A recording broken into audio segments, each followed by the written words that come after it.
Joining me today are two very special guests, Robert Bauval and Thomas Brophy. Robert is the originator of the Orion mystery, the Orion theory, published in 1994. He introduced the world to a highly original, now internationally famous star correlation theory about the Giza pyramids in Egypt, and sent a huge shockwave of controversy throughout the scientific community, which we still feel the effects of today. Thomas Brophy is a PhD from the University of Colorado, was a staff research scientist at the Laboratory for Atmospheric and Space Physics, in Boulder, Colorado. And he has a background in work for NASA. He's going to share with us today some of his concepts on the findings at Nabta Playa in Egypt. The prehistoric astronomy of Nabta Playa is considered to hold astonishing aspects, enduring enigmas, and recent finds, which they both write in a new book called Black Genesis. We have a lot of information to cover in this next hour, so stay tuned.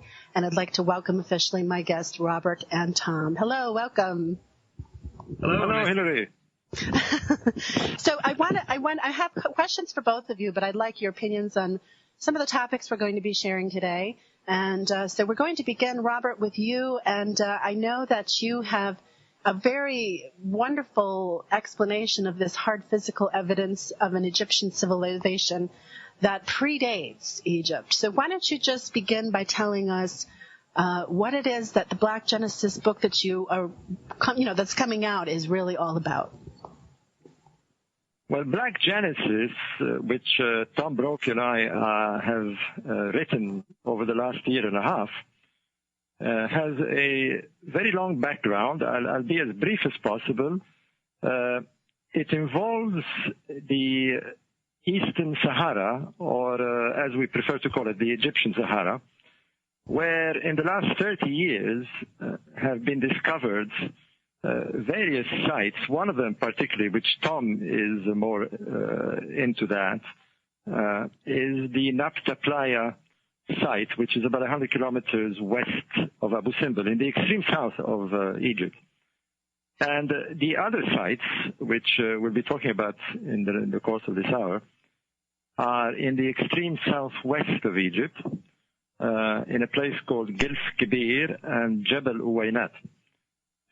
Now, the evidence that has emerged over the last 30 years, and which Tom and I have compiled and interpreted, is that there existed for thousands of years, before the pharaonic civilization, a culture, a prehistoric culture that had settled in the Sahara, in the Egyptian Sahara, and has left its fingerprints all over the place, but particularly in Nabta Playa.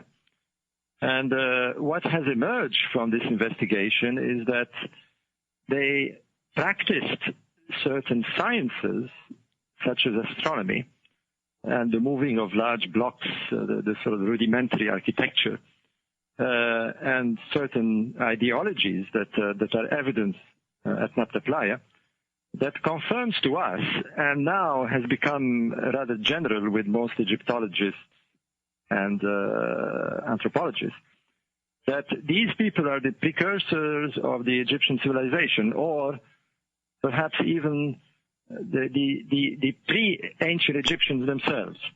So this is, in a nutshell, what Black Genesis is all about. And of course, the title tells it all. These prehistoric people were black. We have evidence of this from their rock art that they left in the mountain regions of Gilf Kibir. Tom, I'd like to ask you how you got into all of this, considering your background. What was this like for you to get involved with this expedition? Well, it was fascinating. I started studying Nabta Playa after a paper on it came out in Nature magazine.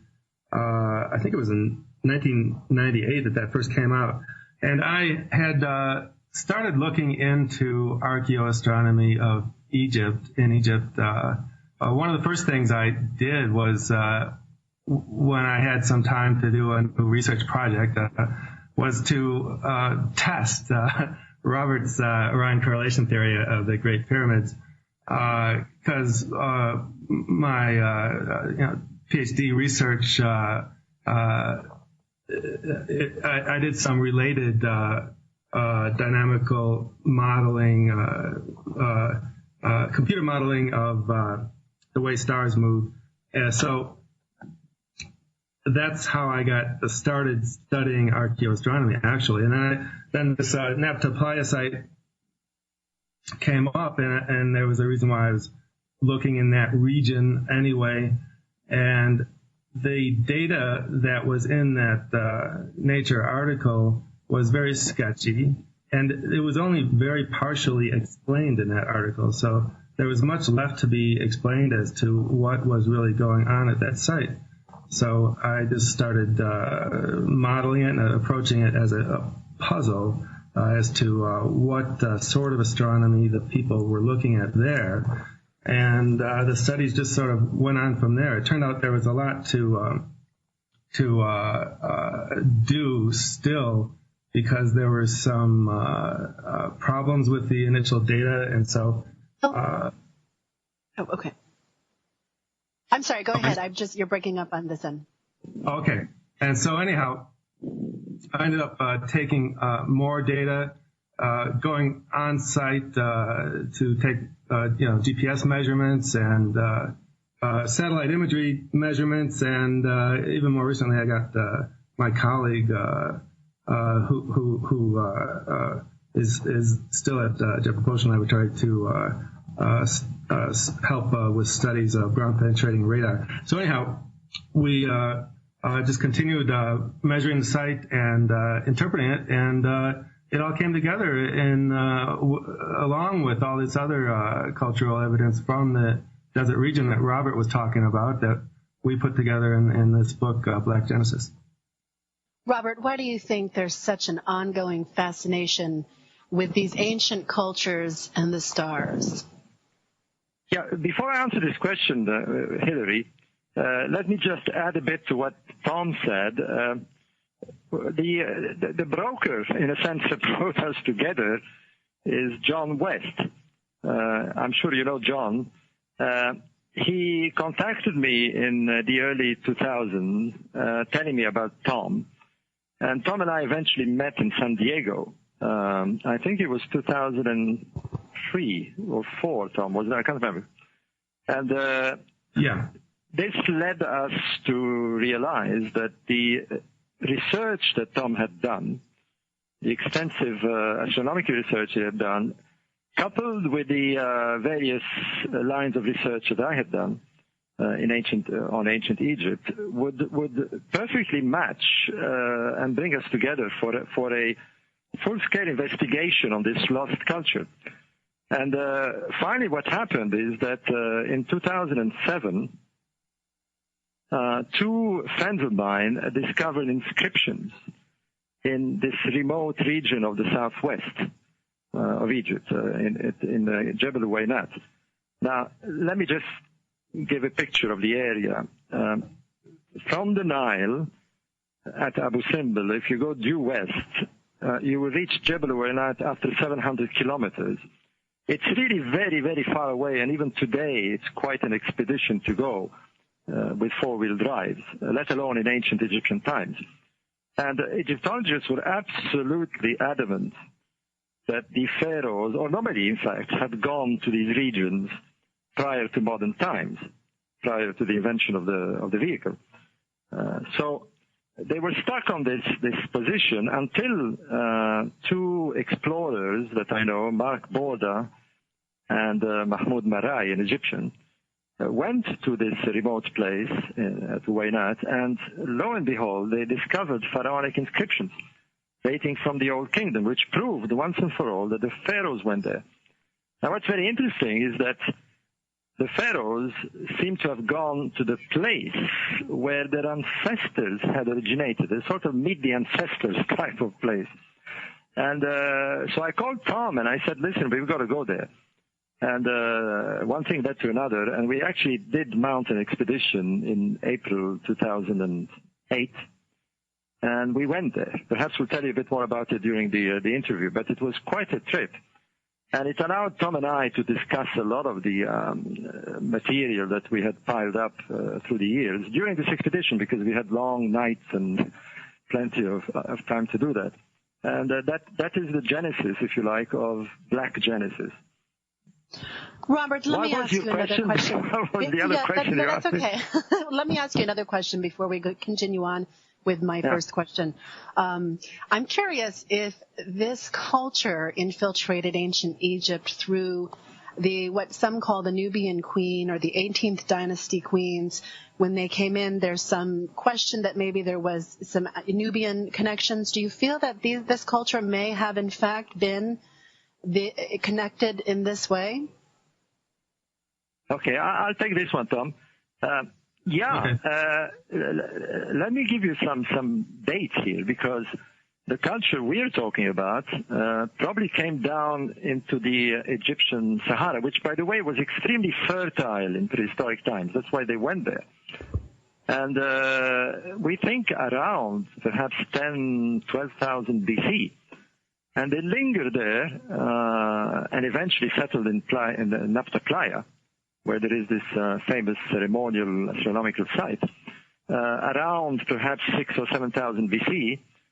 And when the Sahara began to get super arid and humans could not live there anymore, which was around 4,000 BC, give or take a few hundred years, it is obvious that these people went to the Nile Valley, which was only 100 kilometers further east.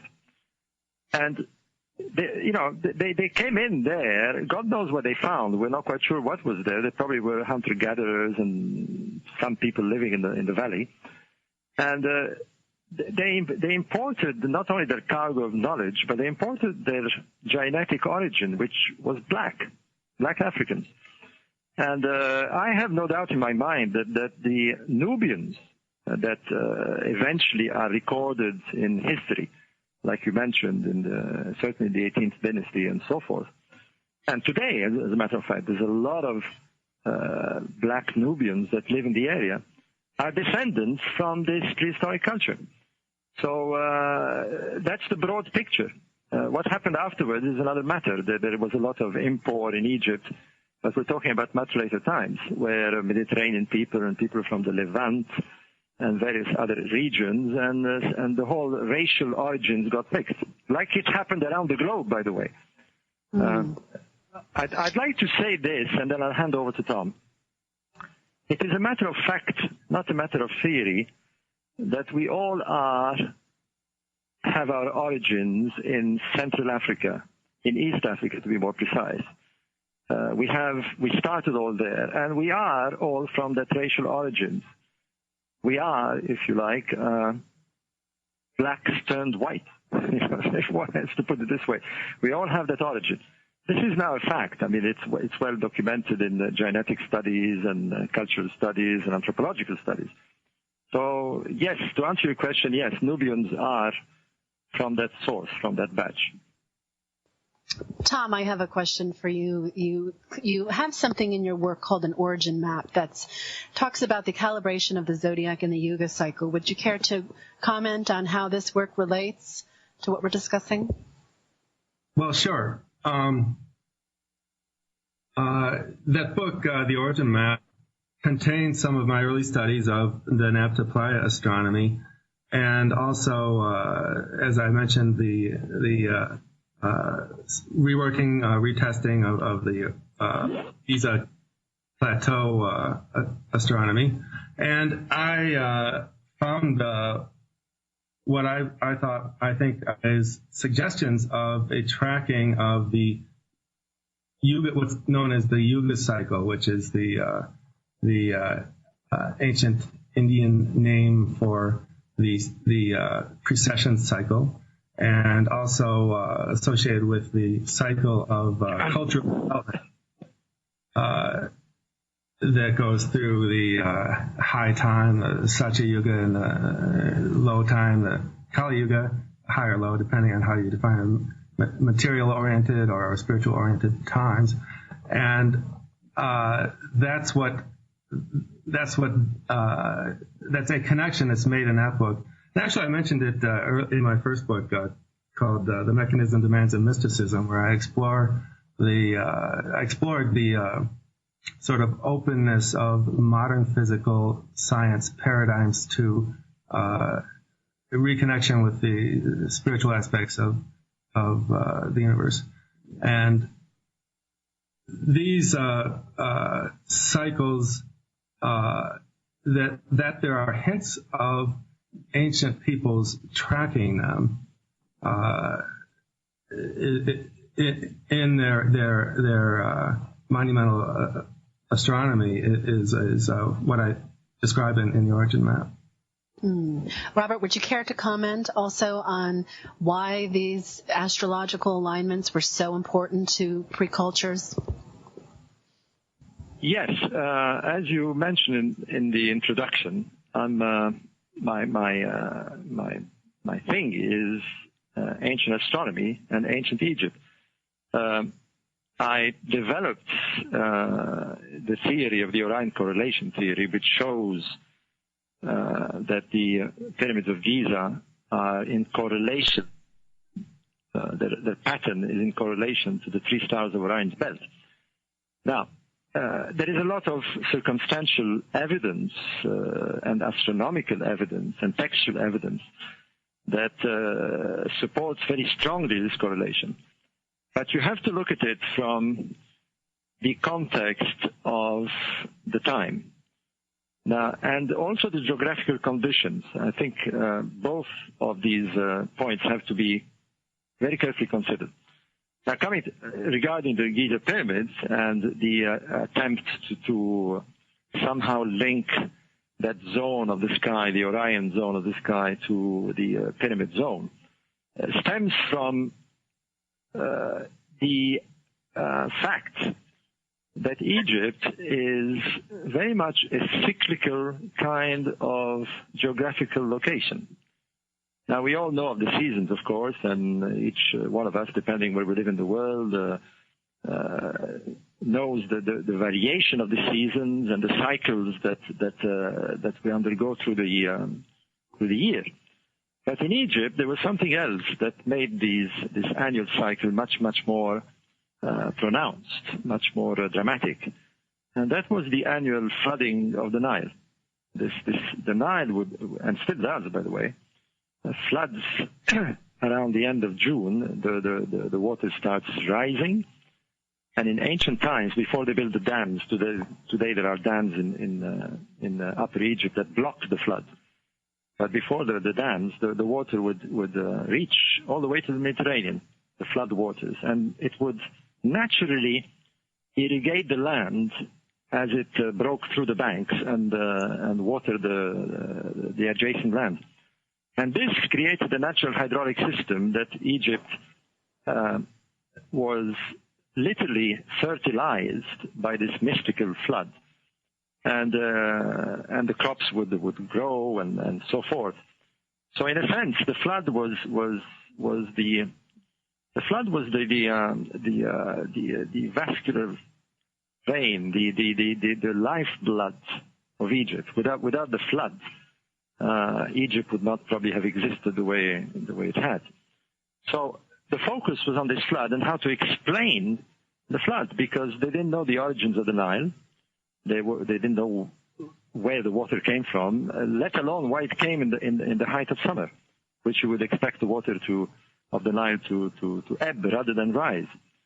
So this whole focus on the Nile made them look at the sky. They tried to look for an explanation of the sky, because the sky obviously has the same cycles. The stars move in a yearly pattern. The sun, of course, changes position throughout the year and so forth.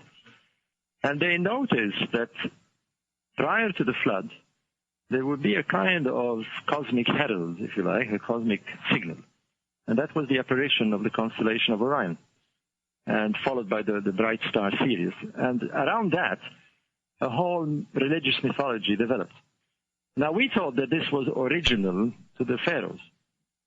And I think Tom will elaborate on this.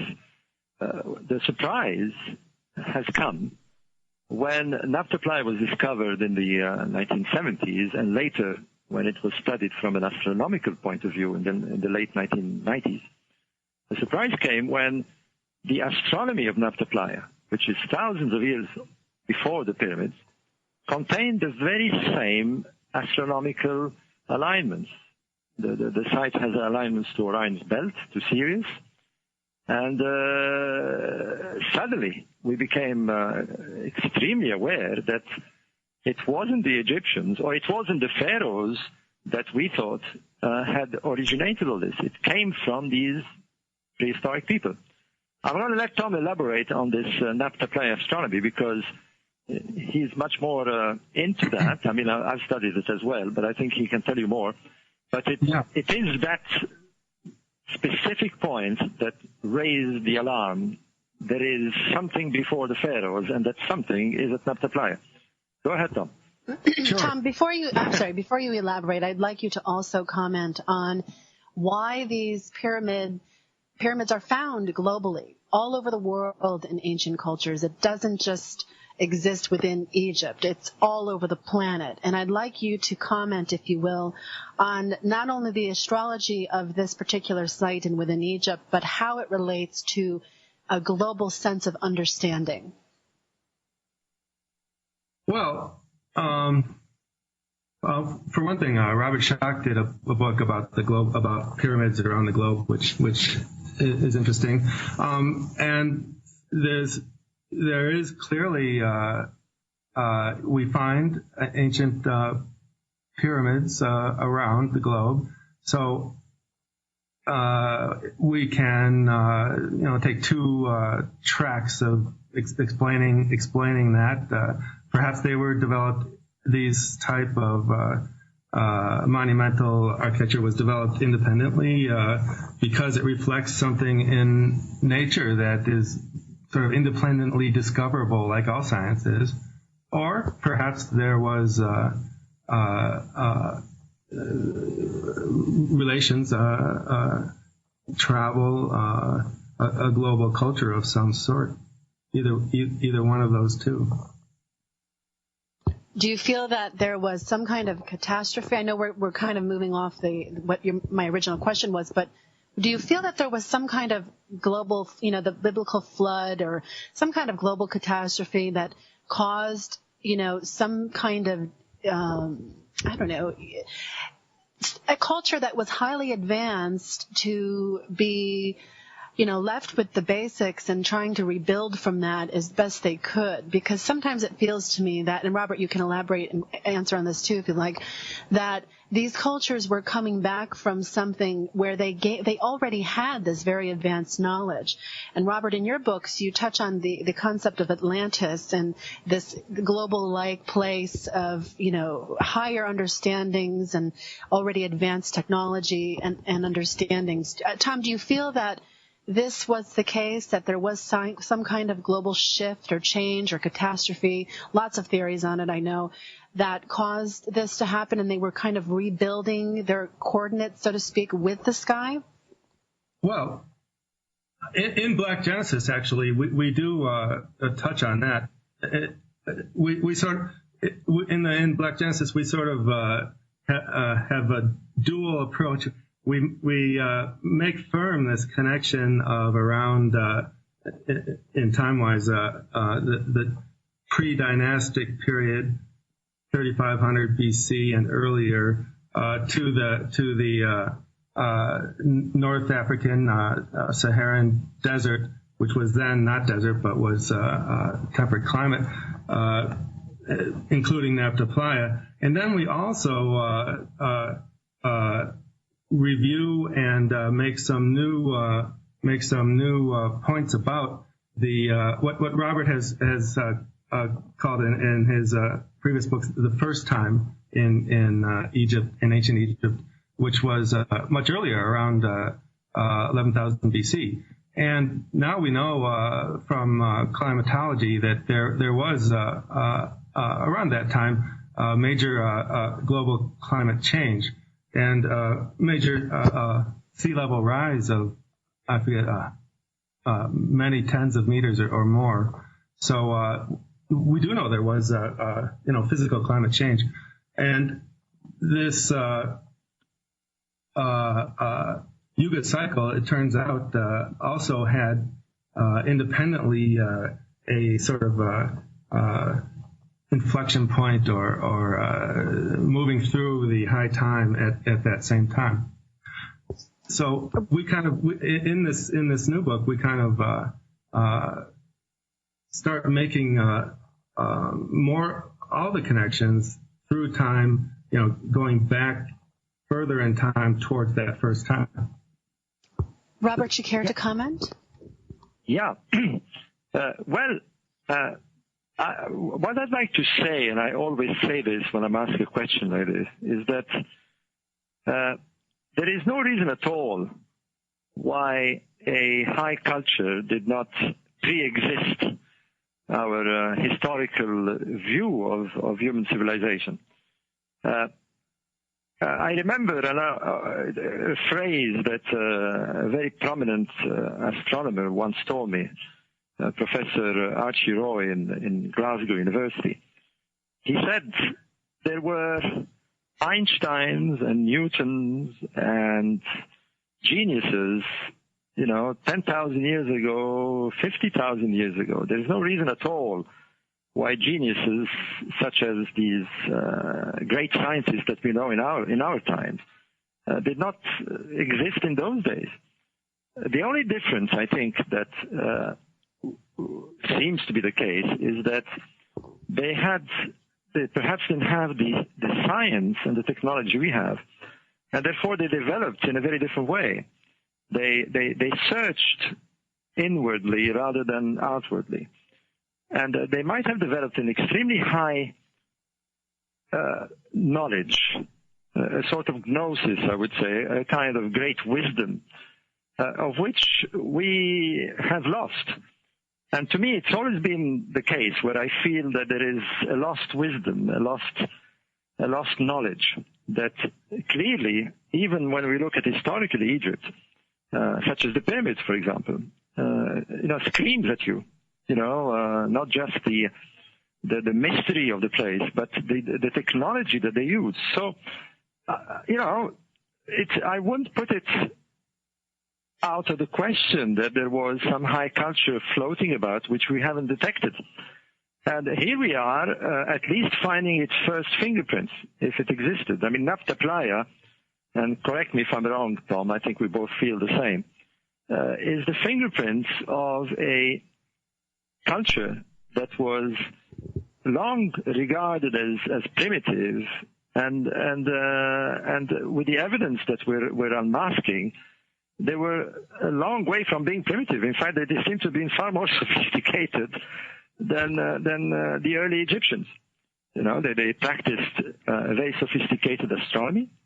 They seem to have tracked one of the most difficult things to do in astronomy, which is tracking the precession of the equinox, the moving of stars over a long period of time, and in a very, very difficult geographical condition. I mean, if you go to Nabta Playa, you will realize that it's not the easiest place to do this sort of stuff, moving stones. And so I think that what Tom and I have found in a very physical way is literally the fingerprints, the footprints, the legacy of that sophisticated culture that we see in Nabta Playa.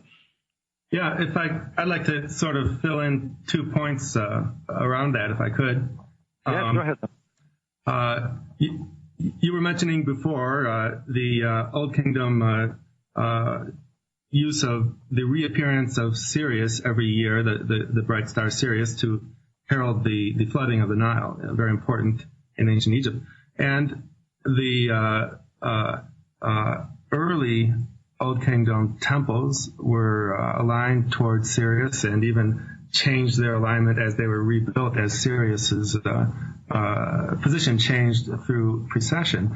And now we find at Nabta Playa the megalithic, the large stone alignments, also tracking Sirius, the star Sirius, in the same sort of way, and just earlier than the earliest Old Kingdom temples along the Nile were, and also simultaneously tracking at Nabta the rising of Sirius with the rising with a north circumpolar star, or one of the stars that we call the Big Dipper, or the ancient Egyptians called the Thigh constellation, and that we find repeated at Nabta Playa just centuries before and leading up to the time when Nabta Playa suddenly became hyper-arid, extreme desert like it is now, and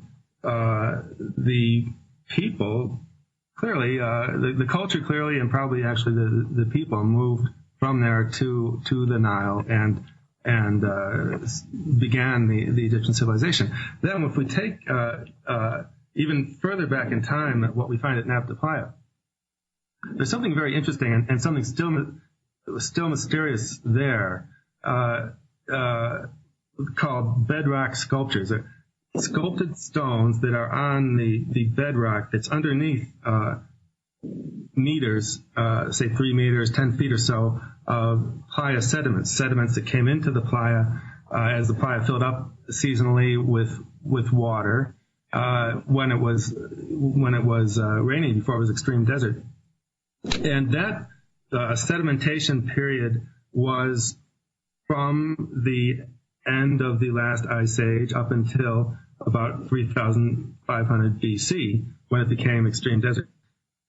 And the fact that there are found at Nabta Playa, underneath those sediments, sculpted onto the bedrock, these mysterious sculptures that are associated with the star-aligned large stones, megaliths, that are on top of the playa sediments, is still mysterious as to what those bedrock sculptures are and who created them and how ancient they really are. Because, the first sort of approximation would be that they were sculpted before the sediments that were laid down on top of them. But that is, sort of outside the normally accepted range of when ancient people were doing that sort of thing. But even so, so a little story around that is that, so the archaeologists who were excavating this site, when they found these bedrock sculptures associated with the surface on top of the sediment megaliths, they were very puzzled by that and came up with various hypotheses, saying that somehow the Neolithic people around 5,000 BC, when the sedimentation stopped happening, figured out where those bedrock lumps were, and they dug down through the sediments and sculpted those lumps of bedrock, and then filled the sediments back in, and then put the arrangement of megaliths on top of the sediments. It was sort of convoluted reasoning to keep it within the accepted range of when Neolithic people were doing that sort of thing.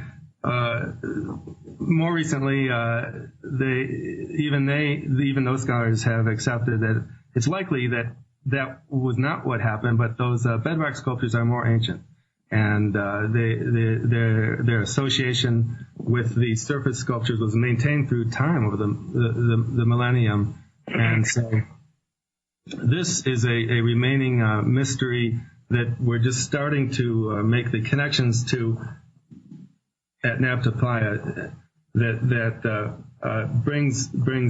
takes this mysterious culture that was the precursor to ancient Egyptian civilization even further back in time.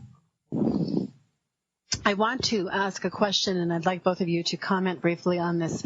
Now, I'm going to go back a little bit to our previous discussion of the 18th dynasty queens and their Nubian connection. And I know that it's common knowledge that knowledge was passed down from mother to daughter. It was more of a matriarchal system. And I'd like to know both of your personal insights or opinions on why you think we switched from a matriarchal society to more of a patriarchal society. Robert, let's start with you. Whoops. Well, it is true that certainly the ancient Egyptians, the historical period throughout the ancient Egypt, placed women, and particularly women divinities, in a very prominent position. We have many, many ancient Egyptian goddesses, or rather, I would like to see them as principle of the divine feminine. I think that's a better way of looking at them. But we have goddesses, of course, like Isis, who became a universal goddess. The cult of Isis was not just practiced in Egypt for 3,000 years, but eventually it was exported in the Roman Empire and stretched all the way to Europe. We find temples of Isis all the way to England.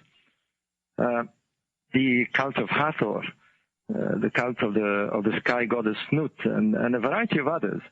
One of the great goddesses of Egypt was also the goddess Seshat, who was responsible for the alignment, astronomical alignment of monuments, and the keeping the annals of royalty and so forth. So there is no question at all that the ancient Egyptians placed women and women divinity, or the concept of women divinity, at a very, very high position.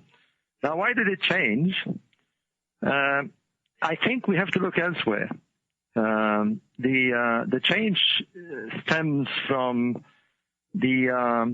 from the biblical events. You know, there's no question that the Old Testament presents us with a patriarchal society, led by men that make law and decide and communicate indeed with the divinity. So I think that's where the change occurred, and perhaps I should say that one of the reasons Egypt is very attractive to women in particular. I conduct tours in Egypt, as you know, Hillary, and many women do come, mainly because they feel that somehow they are connecting again with aspects of human civilization that has been lost. And they feel very comfortable there. I mean, they suddenly feel in a very feminine environment. They see themselves reconnecting to like you could say, a matriarchal society where women were very dominant, were very free. What I was saying is that, more than 3,000 years ago, Egypt was ruled by a woman pharaoh, Hatshepsut. And 2,000 years ago, a little bit more than that, was Cleopatra. This has not occurred in Western Europe till much, much later. And indeed, in some Western countries, we still do not have women rulers. Now, Robert, I have to cut you off here for a second, because Hatshepsut is a very personal interest of mine, and I'm curious if you feel that her story has been misunderstood. Do you feel that she was perhaps trying to bring back that connection that was perhaps lost before her?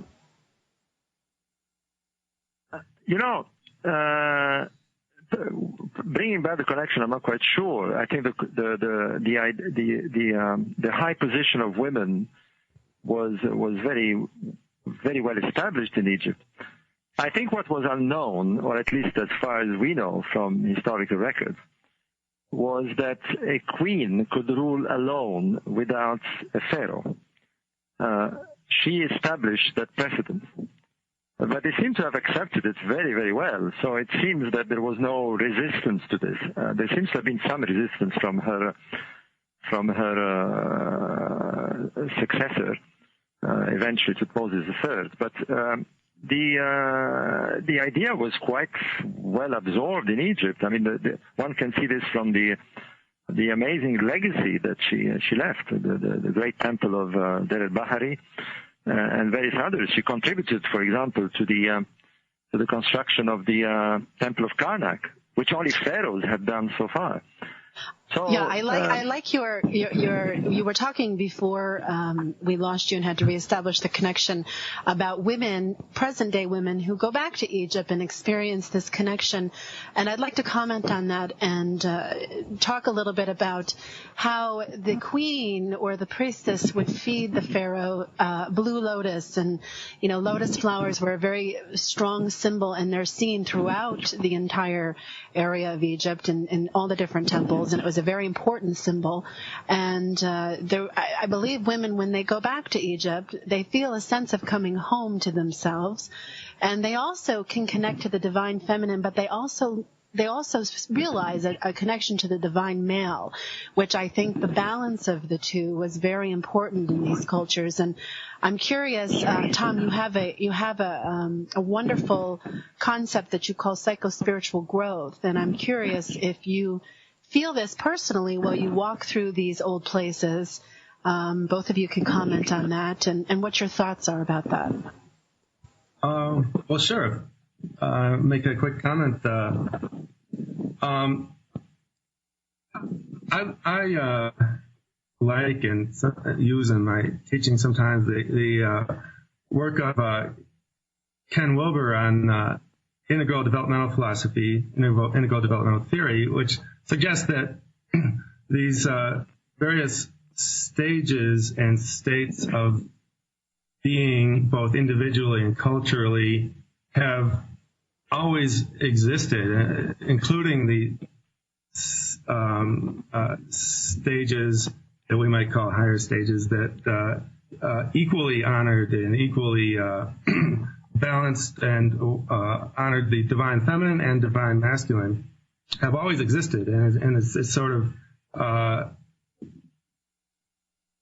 people, individuals, and subgroups have always tapped into those structures, stages, and it's the dominant external culture, political events that have sort of descended or, as you suggested, moved into a lopsided vein in recent centuries and millennia. So, yeah, and when we visit when I visit these temples, and I think we can definitely feel a connection. Robert, would you care to comment? Yeah, I'd like to take this on a slightly different direction. I firmly believe that men and women are endowed with archetypes, and that each woman has within her a variety of archetypes. One of them being, and I believe the strongest, the most sublime, is the goddess. This notion of being specially connected with the divine, having healing powers, having the ability to heal and to teach. The Egyptians recognized this very early, and you always see divinities in the role of nurturing and teaching and healing. So when you go to Egypt, unfortunately, I'm not a woman, so I can't experience that strongly, but certainly I see it in women who come there, that they immediately feel at home. They're in an environment. I'm talking about ancient Egypt, of course. When they enter temples, they sense that they are in an environment that was very much in the way that they like to see themselves, that they feel they are in that way, and that they don't feel that in the Western world. It's very obvious. And they developed a great connection, a great desire to be in those kind of environments. And some women just love staying in temples and experiencing that mood of the feminine. So ancient Egypt is very, very geared for that. It's perhaps one of the only cultures I know that has focused intensely on the feminine powers the goddess powers. And to me, there are certain temples, for example, that express this very powerfully. The temple Don't you of feel Sila. that when they walk into a temple, they feel their connection back to the earth? We're looking up all the time, looking at the connections to the stars, but what women really feel when they go into these temples is a connection back to the earth. Don't you agree? Well, women are the carriers and the creators of life. I mean, they give birth. And therefore, their connection to nature and to the earth is extremely powerful. I think it's something that is very, very much within their whole being, their psychic and their nature, and is totally connected to this. So it's not surprising that if placed in an environment such as Egypt, where this connection was extolled, was venerated, was exposed, rather than detached, then women immediately feel relinked, feel plugged in again. And that's how I see ancient Egypt. Although the civilization is no more there, the sockets are there, if you like, and women can plug themselves again and feel what truly they should feel, this powerful connection with the earth. Yes, you're absolutely right. Now, these cultures that you've been exploring, are of shamanistic origins, yes? You're asking me or Tom? Either one of you, if you'd like to comment. Tom, we can start with you. Well, sure. I think we could say that. Actually, in the book Black Genesis, we mention, and we describe visiting in the deep desert, Gebel Awanat and Kibir regions, the ancient cave art, rock art sites, and some of them clearly have what appear like shamanic imagery. In fact, one of them I started calling the Cave of the Shamans because it had such clear imagery, shamanic ritual-like imagery. A shaman, human figure emerging out of the head of a wild animal and this sort of thing. Robert? Yeah, I like. Yes, I'm glad you brought this up, Tom, because I think we should also say that when we did go there, and let me explain. I mean, it sounds sort of very easy, but in fact, when Tom and I connected in Egypt and we had a small expedition team, it took us 5 days with 4-wheel drive to actually reach those remote areas. And by the time you get there, you've lost everything to do with modern civilization. I mean, there's absolutely nothing in the environment at all that reminds you or brings any notion of modern civilization. You're there with nature in its very primordial form. In these areas of the Sahara, you feel like you're at the earth when the earth was born. It's a very strange feeling. And I think that even though we didn't stay that long, we began to very much connect instinctively with nature, which is the first step of shamanism in my view. We began to feel linked, and I use the word plugged in. Maybe that's perhaps a better term. We at night, for example, we sensed very much the cosmic environment, the stars, the whole mood of the place engulfed us. And I remember that night. I don't know if you remember that as much as I do, Tom, when we were at the Gilfi Kibir, and we went in one of those caves where there was a lot of rock art, the famous Cave of Swimmers. Yeah. And we stayed there for a while at night, in the darkness of the night, and watching the stars. And there was this amazing sense of feeling something that we didn't feel before. I never felt it before, is the sense of cosmic connection, and that if one could understand this, one could somehow achieve higher levels of the self. So to me, it's not surprising at all of what you said earlier, Tom, that the people that lived in those areas throughout their lives were in fact very much in a shamanic mood. I think also ancient Egypt, by the way, but certainly there one sees it in their drawings, one sees it in the whole atmosphere of the place.